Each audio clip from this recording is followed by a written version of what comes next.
360 lying down on his back to cool him up in the wet grass. Oh.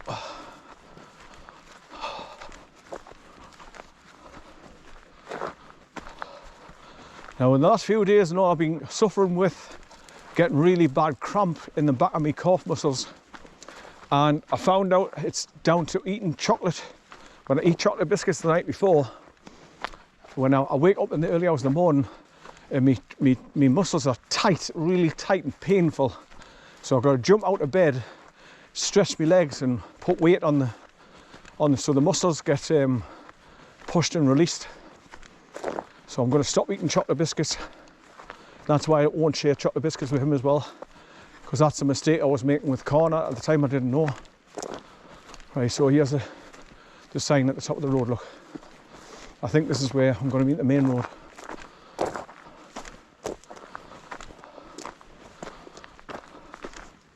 Right, diversion, cross-border trail. That's a purple arrow. This is one. There's a yellow sign with a black arrow.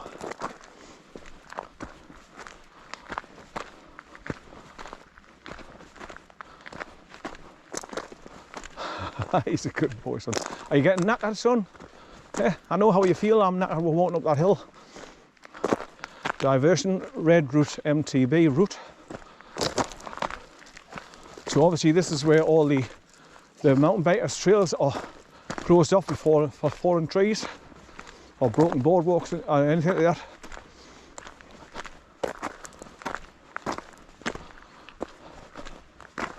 Right, so there's the crossroads at the top. Not the crossroads, sorry, the giveaway junction. So I'll be getting there, turn right and go that way. Back down to the abandoned house. Get it, son, get it. Get it, son, good boy. Get it, son. Get it, son, good boy, son. Give us it. Give us it.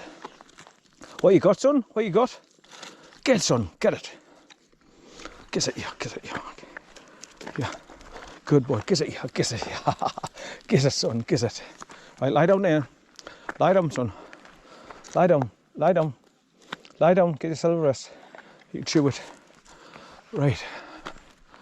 I don't want to stop because I want to record this journey to make sure I get the whole lot back to the car. And anything else that comes along in between.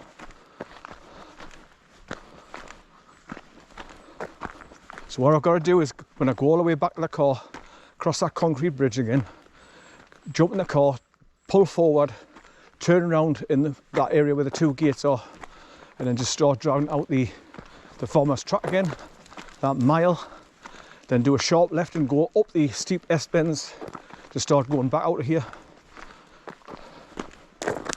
But when I get to Greenhead, like I say, instead of going along the military road, I'm going to go straight ahead, cross over onto the A69 main road, because there's garages on the main road. So I do start getting really low on fuel. At least I've got the chance to top up so I don't have to stop anymore. Just once to put enough fuel in to get home. So that's what I'm going to do. So I'm not worried about breaking down, no fuel. Right, so this is the crossroads. Now I'm going to be turning right here.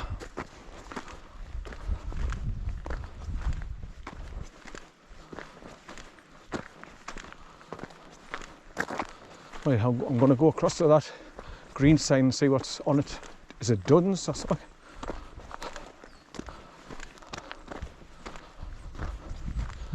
Yeah, Duns, D-U-N-N-S. And that's the way I'm going, to go to that abandoned house.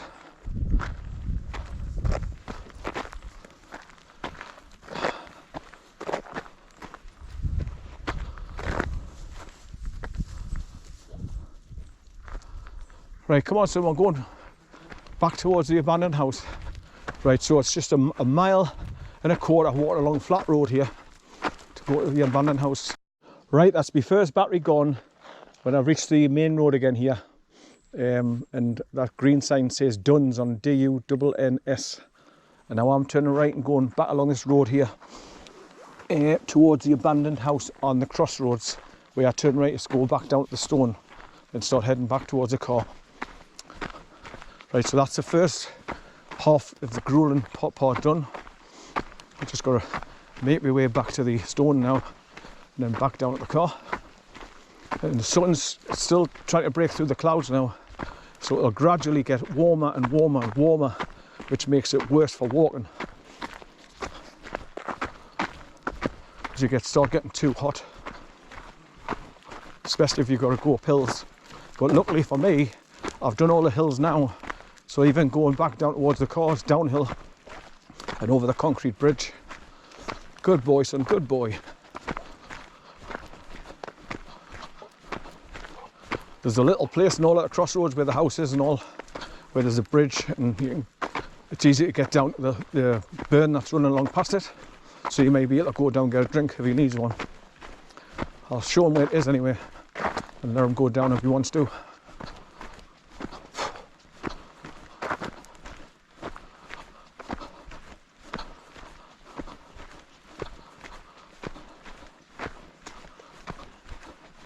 So as you can see, this walk is ideal for, like I say, dog walkers who want to bring their dogs out and let them off the leads so they can get a good bit of exercise without worrying about bumping into sheep or cattle or people for that matter. It's very, very remote, pretty quiet, hardly anybody around. And on Sundays there's no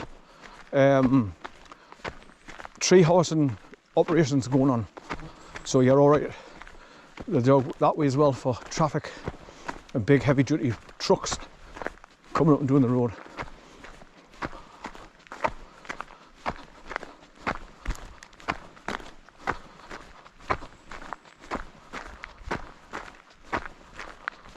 So that's not bad. My first battery just changed over coming up from the car, so that's an hour and 25 minutes after leaving the car.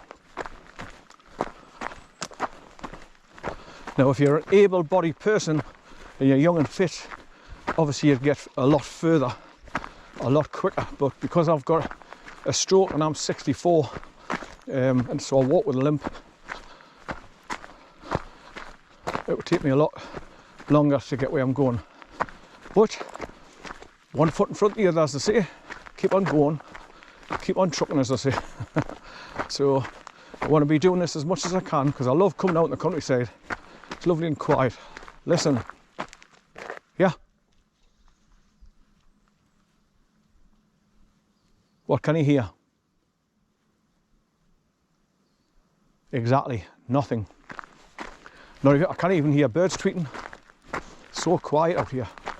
But there's the sun's definitely bursting through the clouds now, where it's going to make it harder for walking home. Oh, sorry, walking back to the car. I found some water down there in a ditch. Good boy, son. Get a drink, son. Get a drink. Good boy. Good boy. Get a drink, son. Get a drink, son. Good boy. Right, come on, up here. Yeah, yeah, come on, up. Good boy. Come on, up. Good boy. Good boy, son. You're doing as you're told, aren't you? You're a good boy. I like reporting to my daughter and all and tell her exactly how he's behaving since he's been in my custody, if you like. Right, I mean, I've got a really powerful, strong voice, so when I shout at him, he nearly shits himself and he does as he's told. Same as him, when he barks, he's got a powerful bark. It shakes the bloody house. When he's lying in the sitting room on the floor by the window and somebody knocks on the front door and he stands up and barks, you bloody hell, and then he jump up my skin. He's a bloody good guard dog. And when anybody hears a bark like his, there's no way on earth they're going to come into your house. Your shit's scared again. I mean, he's got the window cleaners terrified. The window cleaners won't come in the back garden until they've knocked next door and asked me next door neighbour to have a look in the garden to see if the dog's there. Because obviously, when they've got the ladders up against the windows and that, he goes berserk and he barks like hell. Which is natural, he's doing his job. And never stop him barking, doing his job. That's what you've got a big dog for, to protect you and your property. That's what you feed them for. And get the vets and pay vets fees and That's how they pay you back, by taking care of you and your property. Right.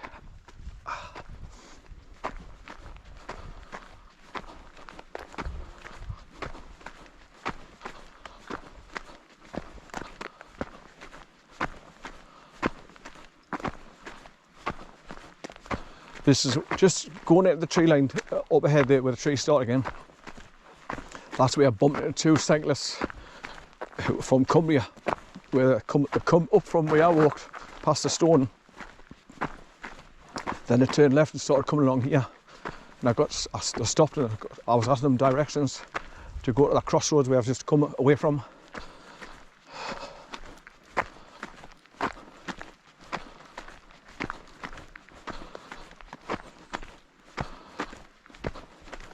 Strong Cumbria accent.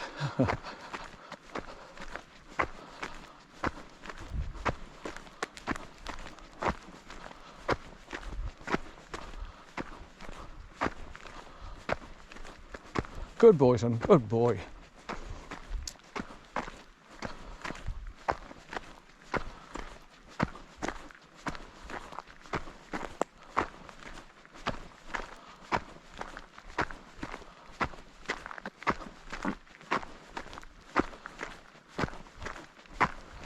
So I have to start buying other things that I can. I get the munchies after 7 o'clock at night, and I might have just eaten a tea where I've made myself some oven chips and chicken and breadcrumbs and stuff like that, and munched that with 4 slices of bread, and then within half an hour I'm starving again. So that's why I go into the fridge and start munching on chocolate biscuits. So I'll have to buy alternatives, so I'll eat something for when I get the munchies, but not chocolate. And I don't have sugar in my tea anymore, because that was another bad thing for you. Make your teeth gone brown and everything. And just really bad for you.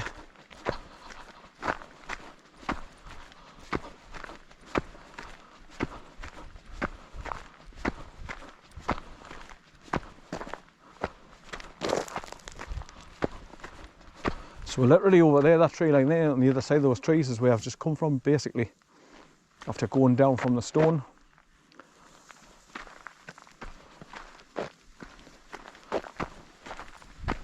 And that's the way I'm going to be going back towards the stone in the car on the other side of that valley.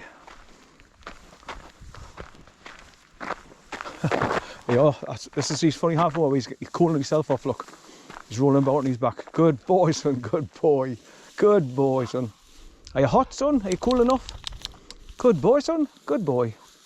He normally rolls on his back and he flips himself backwards and forwards, and he ends up with half the field in his collar, because it's the prongs and the grab a hold of the grass. Get a drink, son. Get a drink. Good boy. Good boy, son. Get a drink, son. Good boy. That cools him off. Good boy, son. Good boy. Good boy. That's what he likes to do, run through the water, look. I think because it splashes up on his belly and it starts to cool him off. He's just gone through a big puddle there. Good boy, son, good boy, good boy. I knew once the sun started coming out, he started getting really hot, like he does. I know you, don't I? I know you really well. Right, come on, son, we're going now. Come on, come on, here, up, come on. How it? Good boy, son, good boy. You can see the cycle posts up there, 250 yards up on the left. That's where the bike's coming down the hill and onto this road.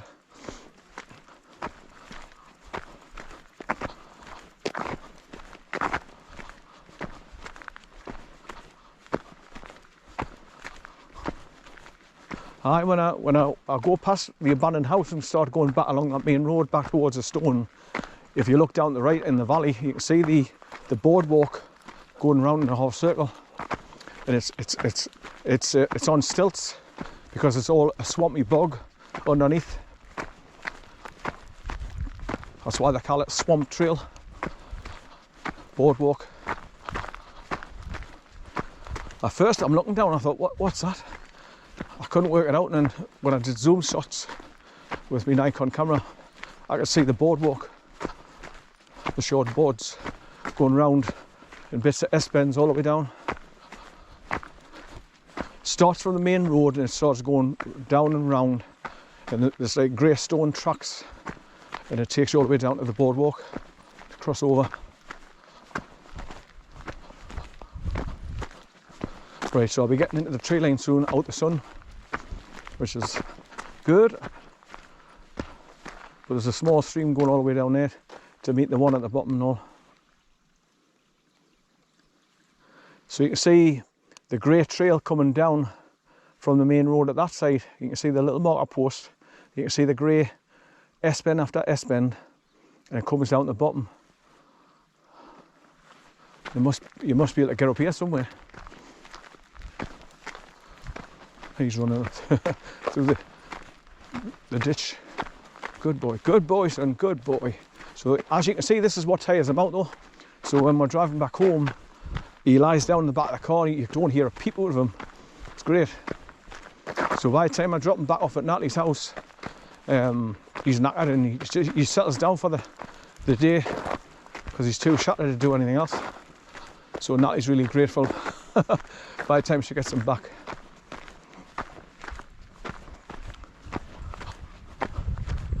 Right, let's get some shade in the tree line here.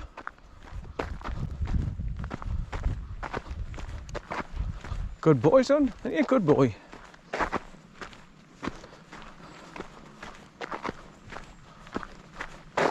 Alright, so that trail I've just pointed out down there comes up here, look.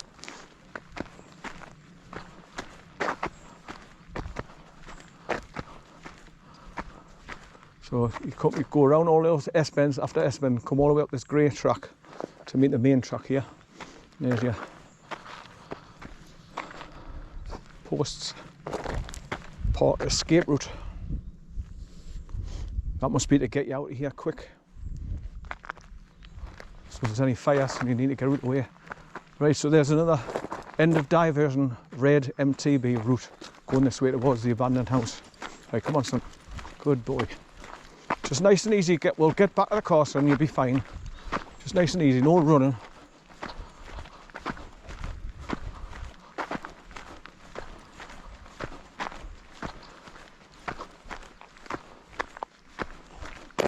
Good boy son, good boy.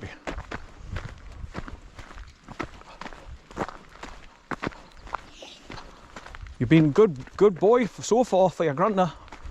And yeah, you behaved yourself. But as it's getting later on in the day now, yeah, I've got chances of like bumping into people on bikes as the day progresses. I mean, he'll not go for anybody on a bike. What I'm worried about is he follows them out of curiosity. So I've got to try and get ahead of him and put it on his lead so he doesn't follow them, so I can get where I'm going.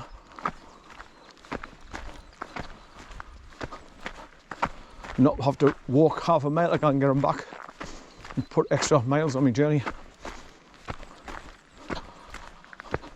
Right, so this is where the trail meets the main road on the other side. Look where that post is on the left there, 100 yards up.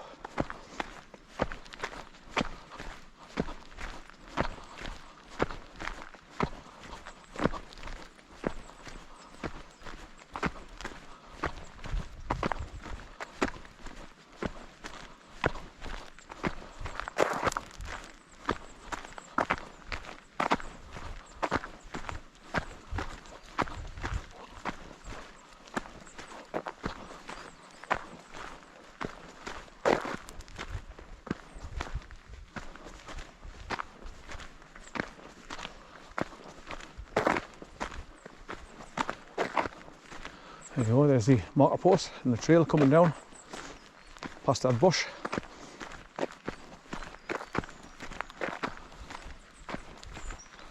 I've just put my normal walking shoes on me instead of putting my leather boots on, the leg gaiters and stuff, so I'll be more comfortable walking on stones.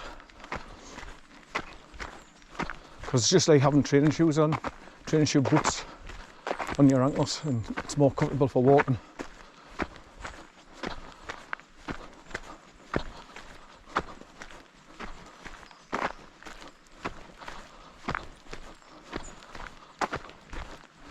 More tree harvesting signs.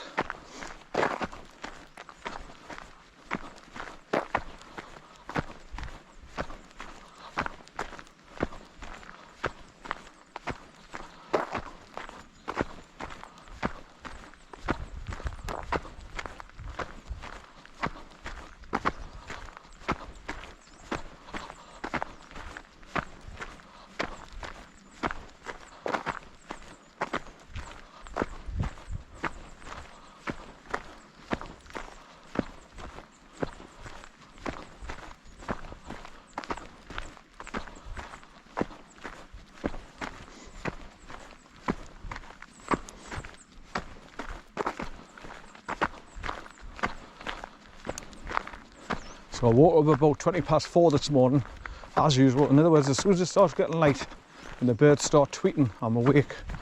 So I got up, had a wee, went back to bed and laid out and just tried to kill another hour. Then eventually I thought, right, that'll do. Jumped up, started to get ready. Went downstairs and got all my batteries and that ready. Put my waistcoat on for putting my batteries in and strapped my chest harness on, ready for my GoPro 9 for recording. I had put my sandwiches up and put them in the car last night, along with my mobile phone in the driver's door pocket. So I had less to think about this morning. I just want to get up, get ready, have a quick cuppa, and then shoot off and get here early so there's nobody around, and the roads were quite empty and easy to drive here.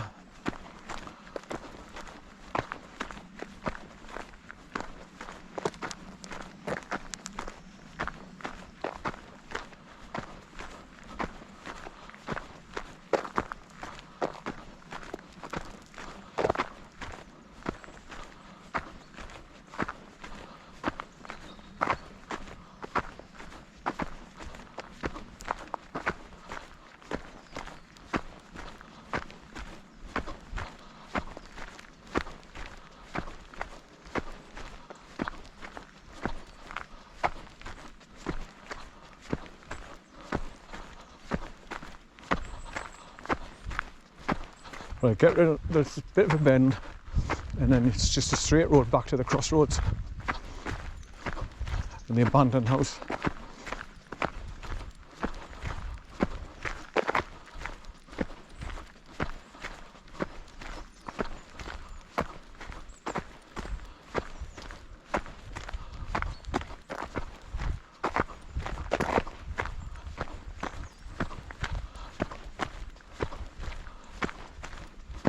I've always tried to imagine what it would be like for people living out in a cottage in the middle of the forest when it's pitch black, there's no lights, it's quiet, you hear every snap of a branch, like animals moving around, birds flying through branch to branch. It must be quite creepy and sometimes scary. Obviously, but you get used to it, especially if you're born into it.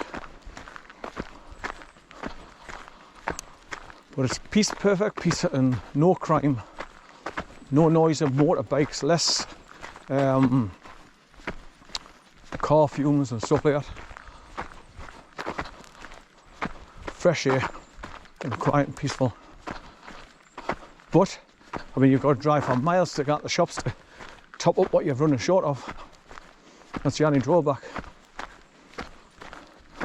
You're not getting an ice cream van coming through here.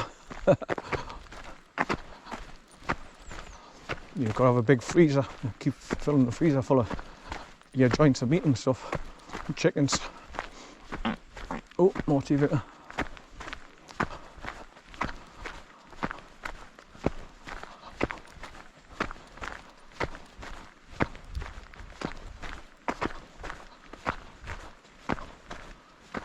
Good boy, son, good boy.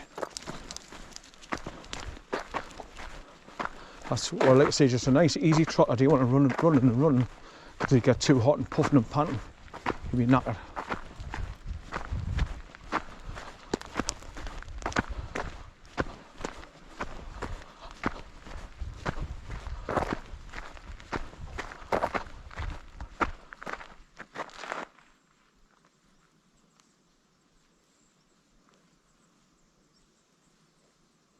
No noise at all.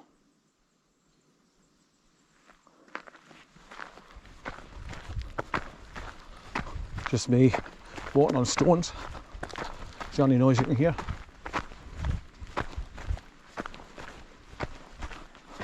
When I'm saying walking on stone, hobbling along. I can't wait for these med beds to come out as well, that regenerate your cells and stuff like that, because I'm hoping that they can fix me and put us back the way I was before I had my stroke. So I've got the use of my left arm and hand again properly, and I can walk and in fact run, so I can go and catch the dog or run along the beach. That'll be lovely. But that's supposed to be coming out by the end of this month, I think. Well, before the end of the year. But they've been approved and we've got the technology, and there's loads of patents being released as well that have been, the globalists have been hiding from them for years.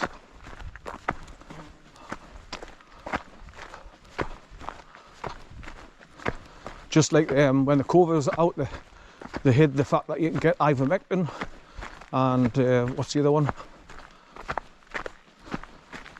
Oxycillin? Oh, I can't think of his name. But they said it's dangerous for you, bad for you, but it's been around for 40 years and it works great. Get rid of COVID, which there's no such thing anyway. It's them taking the normal everyday flu and just giving it a number and scaring the shit out of you and making you think that you're gonna die. And obviously people do panic. And that's why they easily had all the country locked down out of people's fear. That's what they do, they make you live on fear so they can control you. But hands up, not me, because I know exactly what to do. I'm wide awake. Throughout the lockdowns during March and April, there's no way I stayed in.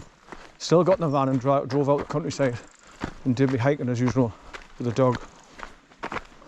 Because I've got common sense and I know how they operate.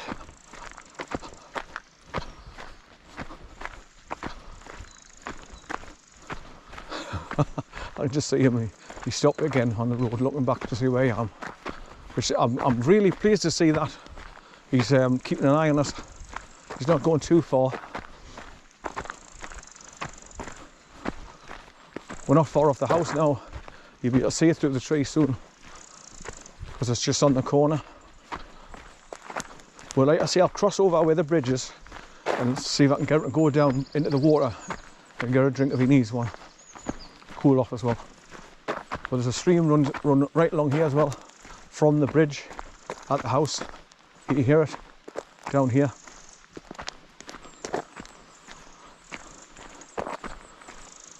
So I must be close to the house here when